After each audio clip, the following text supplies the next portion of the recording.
And welcome to today's webinar on a very specific aspect of DORA, the Register of Information.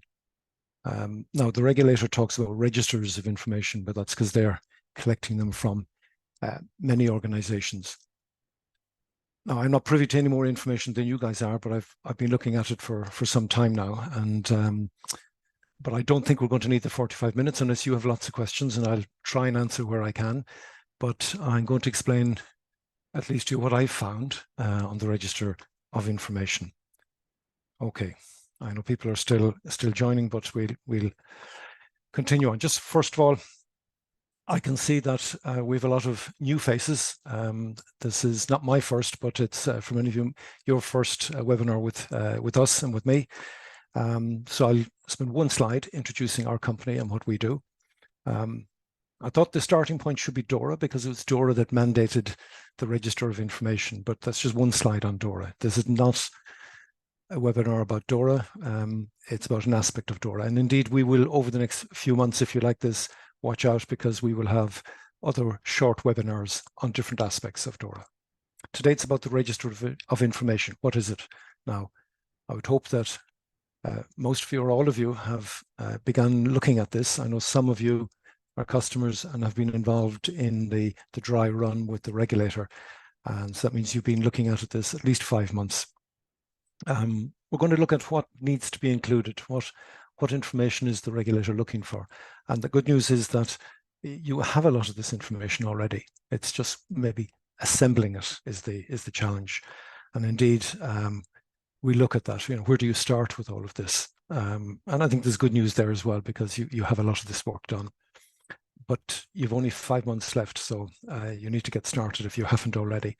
I think there are benefits to it as well as challenges, and we'll have a look at that, and then we'll take questions at the end as best I can. And I suspect there might be people on this webinar who are involved in the dry run and maybe actually have answers to some of the questions you may raise. So if they're willing, I might get them to volunteer some answers. First of all, to us, calQrisk, where first and foremost, we see ourselves as risk and compliance professionals, like many of you. And we've produced a software to help people better manage their governance, risk and compliance. Now, we keep our skills sharp by talking to customers and working with them, trying to solve some of those challenges. But we're members of different institutions like the Institute of Risk Management, Compliance Ireland, Institute of Banking, and so on. And it's through that engagement and staying on top of what are the current issues that we keep our skills sharp. We also offer a risk advisory service. That's an annual fee for access to an expert and advice and templates and workshops, etc. calQrisk, the product, we've become known as calQrisk, but it was the product name. It's used, I think that 3,000, we can probably increase that now. But mainly regulated firms and mainly in the financial services industry, whether fund management, investment management, payments industry, insurance.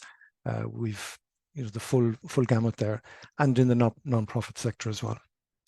Okay, but today you're all, I think, exclusively the financial services sector. Those of you who know my webinars know I always have this red slide with the quote, and I was delighted to find one from Vincent van Gogh. Great things are done by a series of small things brought together.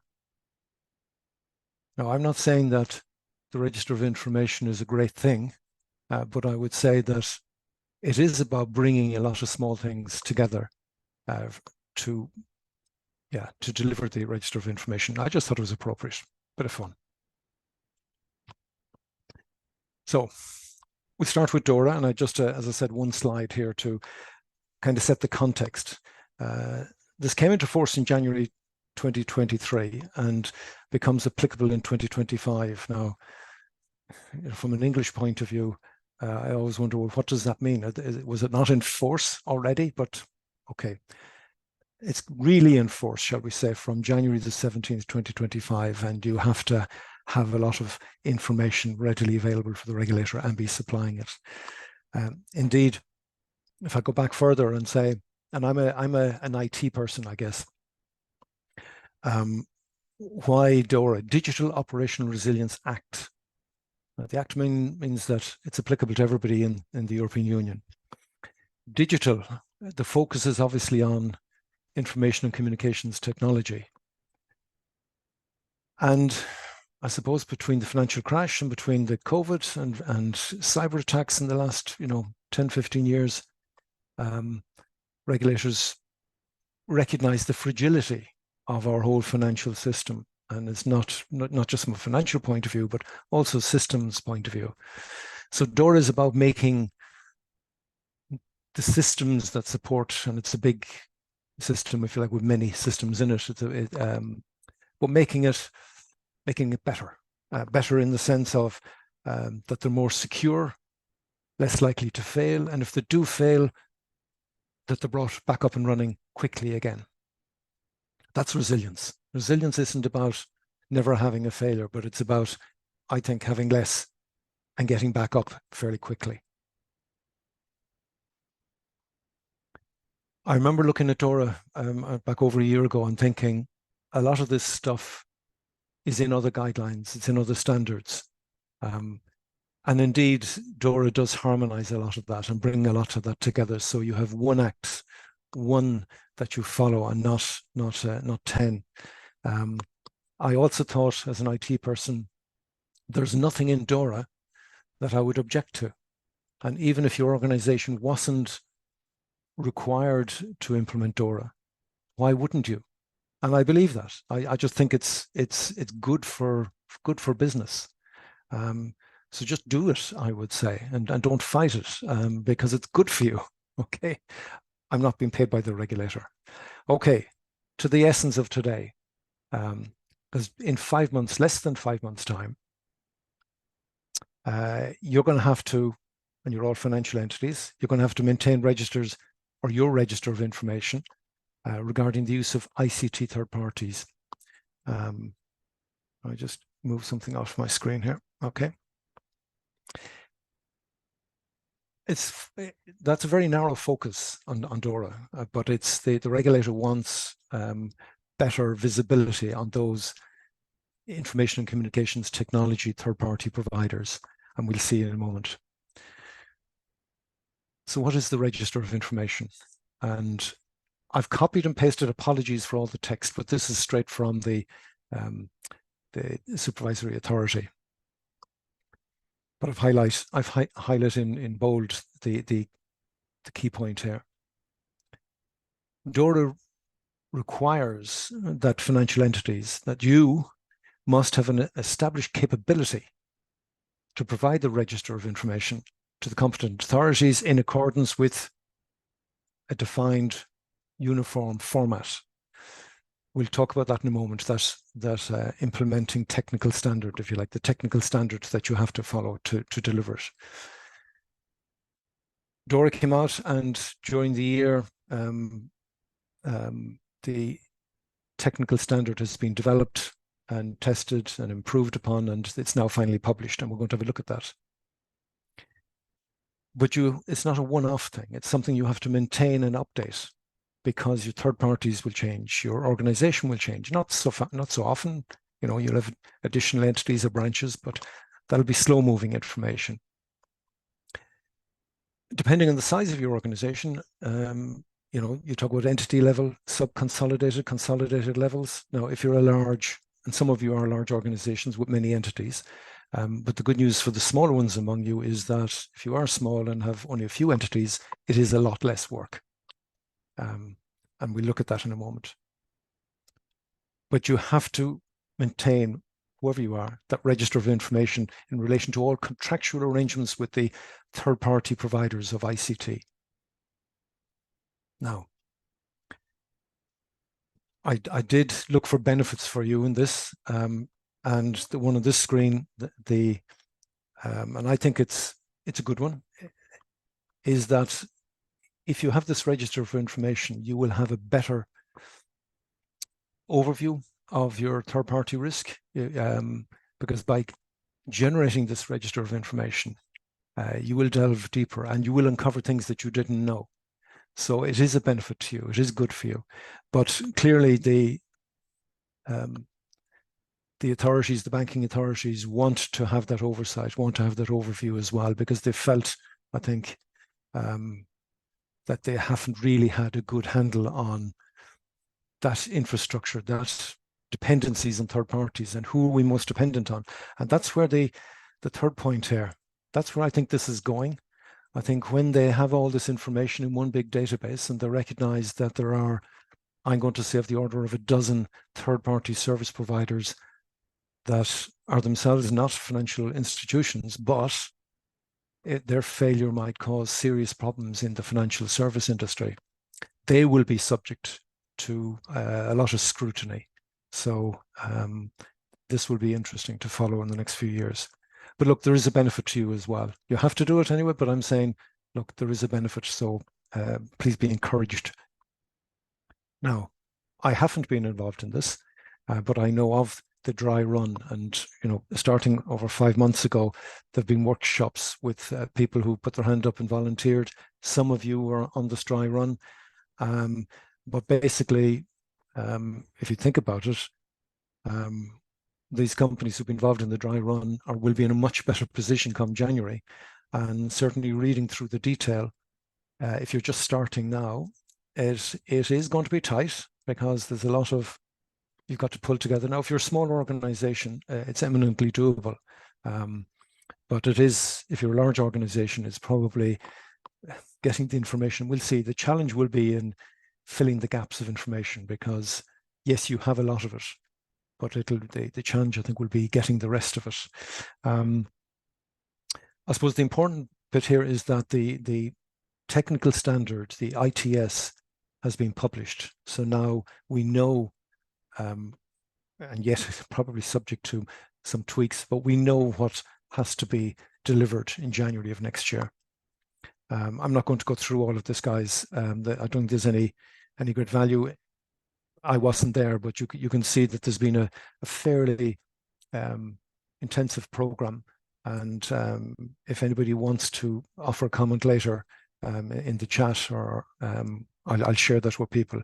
But you can see, even they're talking about November lessons learned workshop, maybe the feedback from the first people who've submitted their information early on, and see, does that work for the regulator? They may change things. So I expect it to change. I think something this complex will not go smooth running, but they want to have it bedded down by December, and we're obviously watching that very closely.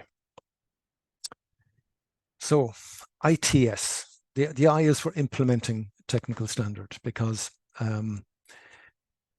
DORA mandates the ESA, the supervisory authority, to develop that technical standard, so it can be implemented, I guess. And they have done that. They've produced a series of templates. So the register is one register, but it's 15 templates of information. Now, the good news is, and I've said it a few times, I think, that if you're a smaller organization and you have not too many third parties, then this is a smaller project for you. So the nature, scale, and complexity will automatically reflect the nature, scale, and complexity of your organization. So yeah, thereby fulfilling the proportionality principle, I guess. What's good is that certainly the draft, they keep talking about the draft, but they actually have published it. The ITS proposes a single set of templates that is common to all financial entities, whether, whatever level. So that at least is a constant, and you don't have to worry about that. Now, the last point on it is that it does support the continuous screening of third-party dependencies. And this is something over the last few years I've seen greater interest in, that we have tended in the past to outsource things and forget about them. And I say we collectively, some of you do it very well, obviously, but I think collectively we've not been good at managing the stuff that we've outsourced. We've maybe trusted too easily that the outsource provider knows better than us, therefore we let them at it. But they're your customers, it's your responsibility, and you need to manage those third parties better. Now, I know some of you will say, well, we're small and the third party is big. how can we manage them? But I'm talking about managing the outsourcing, not the company, and that is doable. Okay. Yeah, that's trying to pick out the benefits to you here. I think that continuous screening, and that's not my language, that's the language from the regulator. They want this continuous effort to be there. And certainly, and I've mentioned in previous webinars about the maturity model and people who want to attain that, the highest level of maturity in whatever discipline you're in. And one of the aspects, characteristics, if you will, of the optimized level of maturity is about continuous monitoring, continuous improvement, having a willingness to improve. You may be the #1 rugby team in the world. You'll still find areas to improve after every match, and have that attitude. Okay. Holy God, a lot of color. I decided to slip this in, so a bit of color, but I know that the text may not be legible, but I have it in the next 2 slides, so don't panic. There are 15 templates, and I wouldn't read too much into the color here, but if you look at the contractual arrangement reference number, that green dot, that appears in 2, 4, 6, 9 of these templates. Now imagine if you were managing these templates all individually in Excel spreadsheets, because that's what they look like effectively. You don't want to be changing that contractual number in 9 places or managing it in 9 places. So the idea is you try to have as much as possible of this in a database and then extract the information into those templates as you need them. The other one that is across many is the ICT service provider identifier. It seems to be the LEI, the legal entity identifier, seems to be the preferred identifier for organizations in this. And I suspect that many of you may not have those identifiers. That may be a piece of information you have to gather. So let's have a look, because I know they weren't legible in that. And there are 15. So this is the first 9. And I've used the same coding that the ESA has used. The first 3 are, I think, for the most part, static information. Think of an Excel spreadsheet. I'm not going to show all of them here because we just don't have the time, but 4 or 5 columns of information. And it's the name of your company. It's the LEI of your company. It's the nature of your business. Stuff that isn't going to change very often. So you can actually keep, I reckon, if you're a small organization, then 8 of these 15 are probably static and don't change. It's the other 7 that you need to manage dynamically. So if I focus on the group 2, the contractual arrangements, general information about the name of the supplier, the service supplied, the start date, the end date, stuff that you can figure out. Interesting, they want to know the value of that contract. And maybe this gives them some indication as to the, I suppose, extent of the service provided, some class of metric. And then the specific information. We'll have a look at some of these. Contractual arrangements intra-group. Now, it could be that if you're a larger organization and you have one group within the organization, call it shared services, or just a group that provides the service to all of the other entities or branches, and they're different, that needs to be recorded as well. But that file, contractual arrangements with the intra-group, again, could be a very small Excel file feeding into the bigger picture. And the entity signing the contractual arrangements, it's incredible the level of detail the regulator wants. But if you're an organization with 10 entities, one entity might have signed the ICT third-party provider, and they're providing it to everybody else through that intra-group. All of those connections, the regulator wants to understand. But a lot of this information, as I said, is static and doesn't change. But let's look at the ones where, I suppose, the details are the third-party service providers themselves, and they're fourth parties.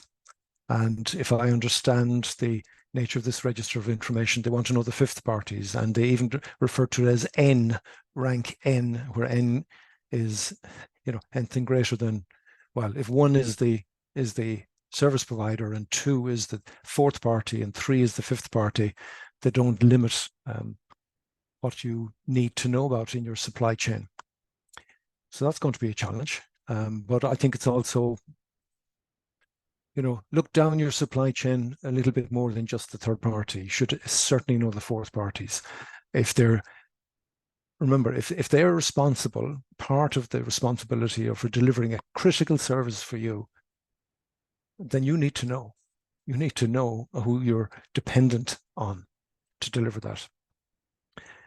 Now, this is where the language gets a little bit, for me, strange. They talk about functions identification. I would have called it a business service, because the function might be fund management. But the activity within that, there are several activities, and I have a graphic coming up soon to explain the relationship. But I would see function equating more with a department, but depending on the language, you have to know the context. Sometimes it means, and generally it means, the service you're delivering to your customers. And what third parties do you depend upon to deliver that? And what fourth parties? That's what it's all about. Okay. That's the 15. The registers are available. They look like this, with a detailed page on every single column that's in here describing what the requirement is. It's the instructions page. So yeah, most of you probably have access to that. So that's what they look like. And this is one with some examples in it.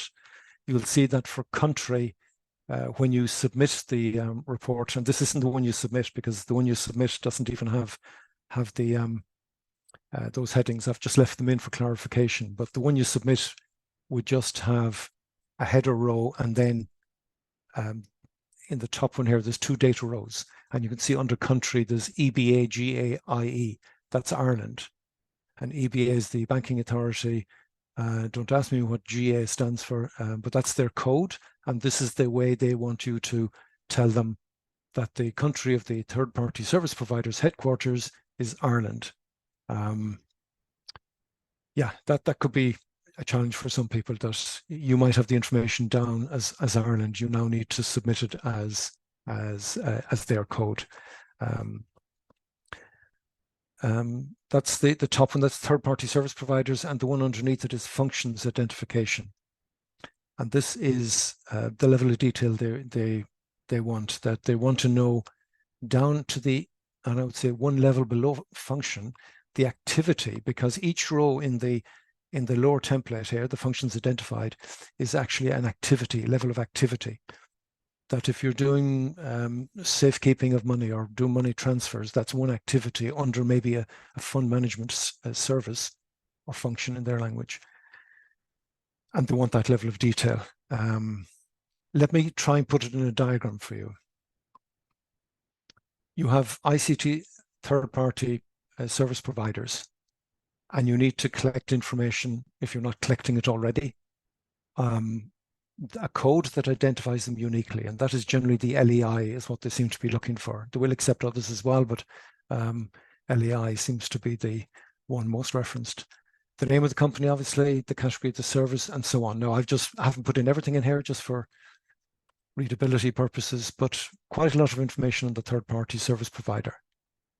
And it's the ones that are supporting, I suppose, the critical functions that you're interested in. And is this a licensed activity?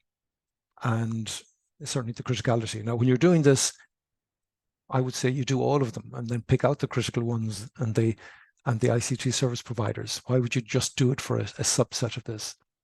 But under that function and the activity, you need to record. Today, you'll be recording information for the Central Bank of Ireland, if you're registered in Ireland, about the impact metrics, tolerance metrics, for each function, and if it's disrupted, how quickly you need to get that function, that service back up and running again. Well, in addition to all of that, the EBA, I suppose, is looking for additional information. A lot of it is overlapped, and I've done a mapping exercise some time ago where I looked at what the the Central Bank of Ireland was looking for and what the EBA was looking for. And it is, yes, a Venn diagram, and there is a lot of overlap, but there are some things that the CBI are looking for that the EBA are silent on, and there are things that the EBA are looking for that CBI haven't asked for. And I'm sure that's true in other countries as well. And then there's I suppose, the third piece of information about your financial entity, some static information. And actually that could branch out into three, because you've entities, you've the entity, the reporting entity, and then you have other entities in that group, and then you have branches. So if you're a large organization, there's probably three sets of information in that. So it's having all of that information, that pulling it, if you like, from the different areas into one report. That's going to be the challenge. So that's the requirement. So where do you start? Well, I suppose the good thing about, when you're talking about operationalizing something, you think of design, build, and implement. The design is done. You know what the end goal is, because the regulator said, this is the register of information, this is what we want. So that's very clear, and there's a very clear page of instructions as to what is required. So I would say the next step is check what you have. And this will be enlightening, I will say, because the scary thing, I think, certainly from the customers that we've spoken to who have started doing this, is the first eye-opening is there's a lot of information you don't have, that you didn't realize you needed and you thought you had, whatever. So do gap analysis and start gathering that information, because it's not going to be easy, I think. We look at the challenges in a moment. The other piece of advice I would give at this stage is don't bolt it on to what you're doing already. Build it in, embed it in what you're doing already, because you will have processes, whether it's procurement, your due diligence, you're doing a lot of this, and I would say enhance what you're doing rather than having a separate project, because the answer to this is in several places in the organization. It's not one person in one area, it's several people involved. Now, the challenges, and I've spoken longer than I thought, but we have a few minutes, because I want to leave time for Q&A. A lot of this information is available in different formats, whether it's in Excel spreadsheets, it could be in Visio diagrams of the process, it could be on PowerPoint presentations, it could be in PDFs of annual reports or other reports you've generated, or in Word documents, and a lot of it is in the heads of people.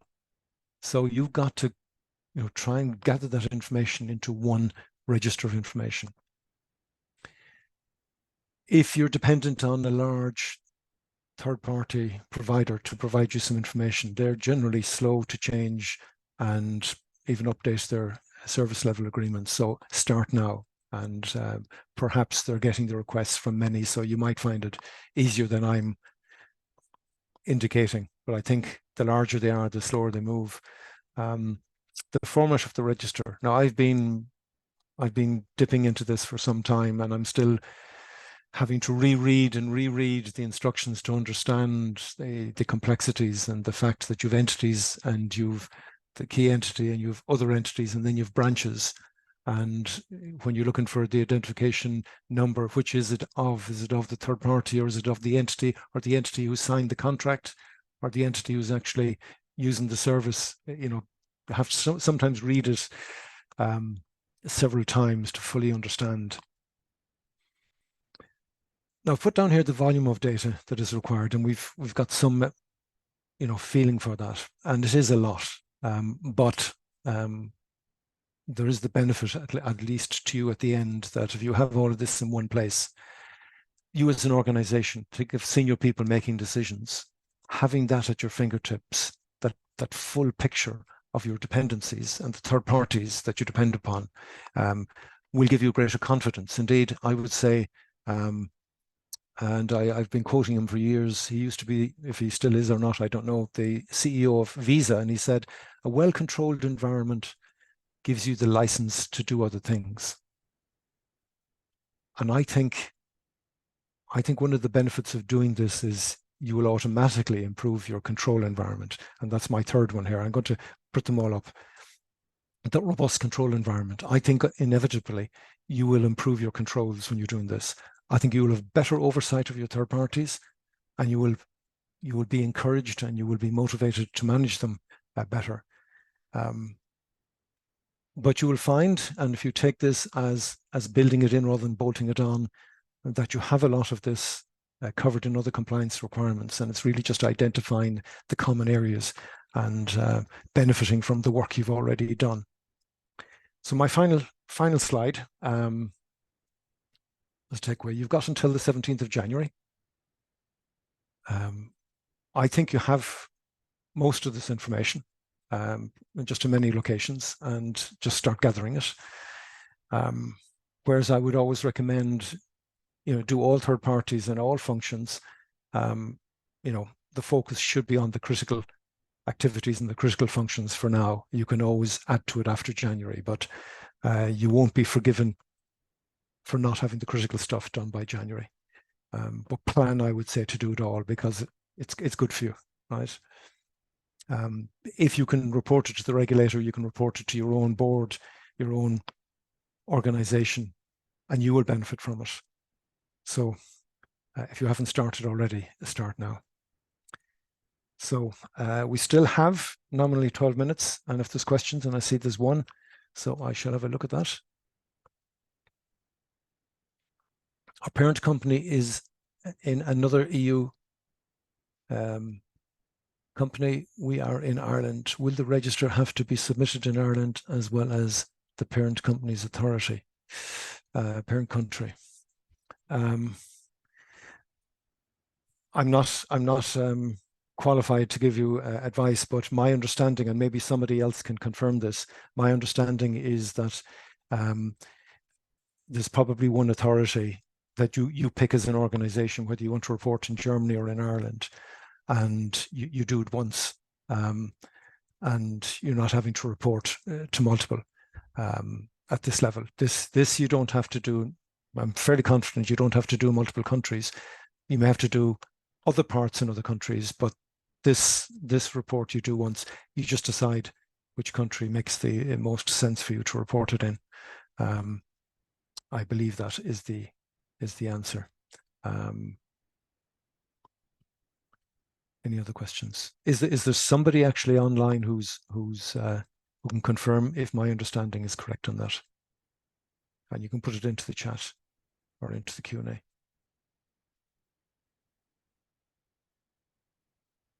Michael, how up to date does the register have to be? I update it daily, weekly, monthly.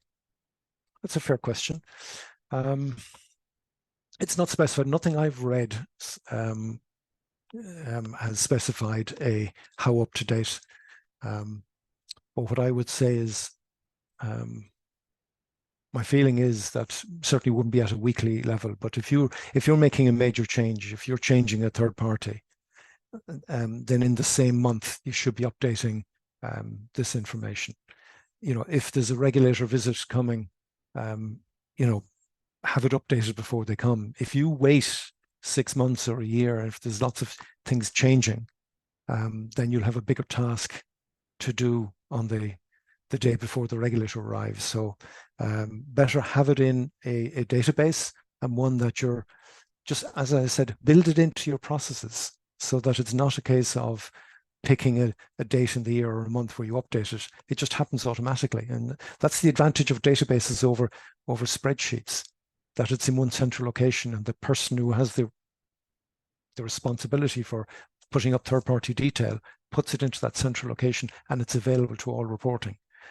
So I would say just do it on an ongoing basis, but don't set yourself a daily, a weekly target for these things. I would say, if you ask me, that a monthly is fine, but if it's a significant supplier, then do it as soon as it happens. Why wait until the end of the month? Jared, can we access a list of ICT entities that will be subject to DORA?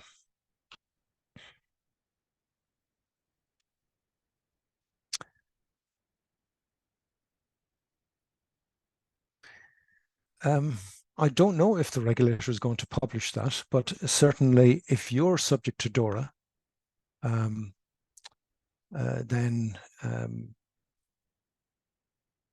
that's a good question. If you're subject to DORA, there's certain information about those ICT entities that that you need to include.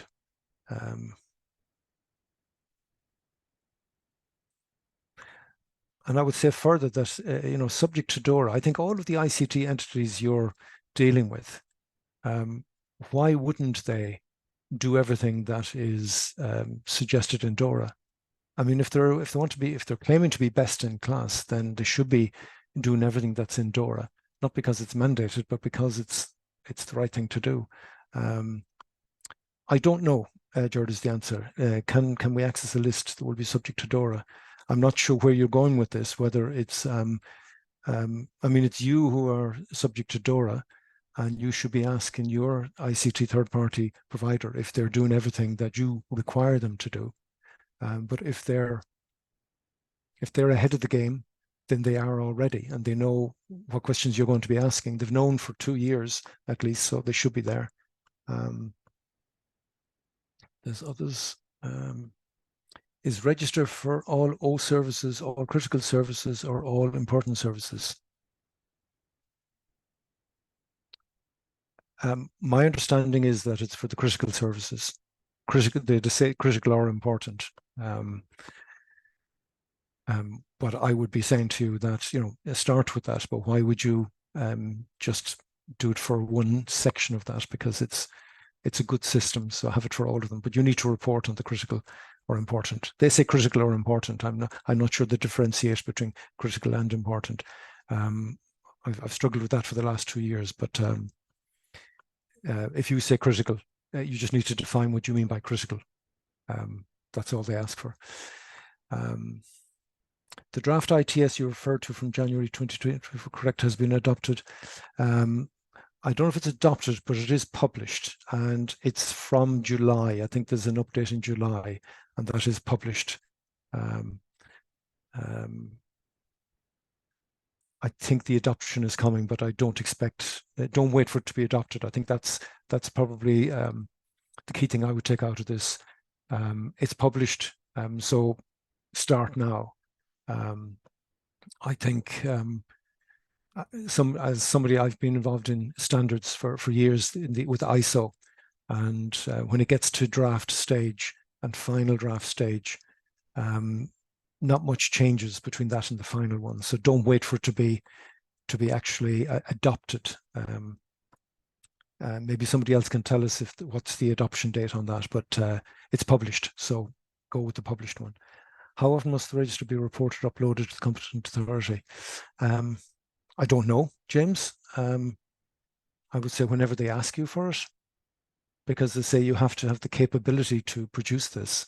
So it can't be a case of, oh, can you come back in 3 months? I think if they ask you, they'll probably ask you and expect it within, I'm going to say, a week or less. Seems to be some irregular, as you say. Okay, anonymous. Will format of register change? Well, they're talking about in November, December, making some final changes. And I think from my own experience in IT, when you've got thousands of organizations who are producing information to go into a large database, it's a bit of a nightmare. And I reckon that I will be very surprised, but let me put it this way, Michael, I'd be very surprised, or anonymous, if it didn't change. But they might, they might just leave it for a year. I'd say don't be worried about that. If it changes, it'll be changed to make it easier. If it's a problem, they'll certainly resolve that. But certainly going through it, a lot of thought has been put into this. A lot of thought. You could even say it's been a bit over-engineered. I can see what they're doing from a database point of view. They want to create a master database, so they know at the touch of a button that ABC company in Dublin or London maybe not London, but Luxembourg is central to an awful lot of transactions. And if they were to fail, we have a serious problem. That's where they want to get to. But and they have a lot of information. So I don't see an awful lot more additional information going in. That might simplify, but don't know. But I suspect it will. Paul, list of entities question. Yes, regulators will publish, but only after first register is submitted and assessed. Okay, there you go. Thank you, Paul. So that question about the ICT entities, Paul says, yes, the regulators will publish, but only after the first registers are submitted and assessed. How do we know if we are subject to DORA? Oh, I'd say you'd know by now, Anonymous. If you're a financial institution, there's a 95% chance that you are. I would say, I'm not a financial advisor. I'm very careful not to stray into this territory. And I would say, but whoever advises you financially will be able to tell you the answer to that. And I prefer not to adjudicate. But I would say if you're on this call, there's a 99% chance you are subject to it. Gone through the dry run. Yes. Have any of your clients gone through the dry run exercise? Yes, a number of them have. And I have a call this afternoon with one because as we're nearing the release of our own solution, I'm finding ambiguities in the register of information that I'm struggling to understand exactly what the regulator wants, and that's because I'm only human. Yeah, I would say we have about 4 who are involved in it. We're currently sticking with Excel without mentioning vendor names, but it would be good to hear how many are sticking with Excel using a vendor solution. Oh. Can I do something that this is a slide. I wasn't sure if I would show this. This is something from our solution, which is a DORA solution, and would be difficult to maintain this in Excel. You know, we have a DORA gap analysis for all the requirements, which most of you have probably done, all the requirements of DORA. We have a vendor due diligence, so you can see where are you with getting answers from your third parties. And then we, you know, if you've all the information on the services and the third parties and your entities in the system, you can pull out a single report with 15 pages on it and export it to Excel in the format that they want. So I think if you're doing that in, Excel, you're creating a lot of work for yourself. I mean, where are my questions here? Oh yeah. So I would say if you're a small organization and there's not many changing parts and you don't have many suppliers, then it's quite possible to do it in Excel.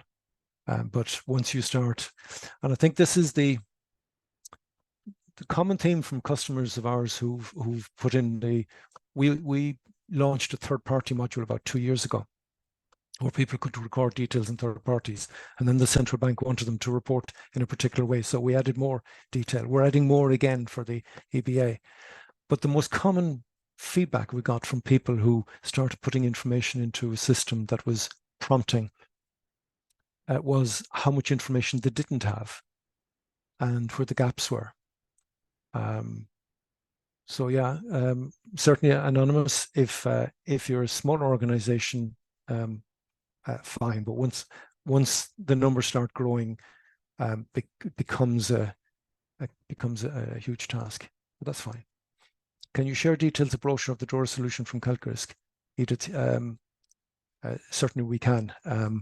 From Friday this week. Yeah, we've given many demos to many customers, and we thought about announcing a public demonstration today at this event. But our experience in July and August is that our customers wanted a one-to-one. So happy to do that on a one-to-one because the DORA solution is more than just the register of information. It's the requirements. There are 246 that we've identified.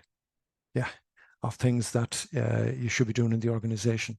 The register of information is just an output of a lot of stuff you should be doing. And over the next few months, there will be other technical standards released and other details and requirements for DORA. And we'll do more of these short webinars on the narrow aspects. Now, I didn't think we would use 45 minutes, but thank you for all the questions. There is one other one. For a group, should the register be done at group level rather than subsidiaries doing their own? Yes, I believe my understanding is it's at group level, but the subsidiaries are all feeding into that. So again, I'm not the financial advisor, but get the advice. But my reading of it is that it's one register for the group. But your financial advisor is best positioned to tell you that. Be very careful not to give advice. Please check it out with somebody who is qualified. Okay, folks, thank you for all the questions. Hope that was of some benefit. The recording and the slides are available. So thank you for your attendance, and keep an eye out for other short webinars on aspects of DORA. Thank you. Bye-bye.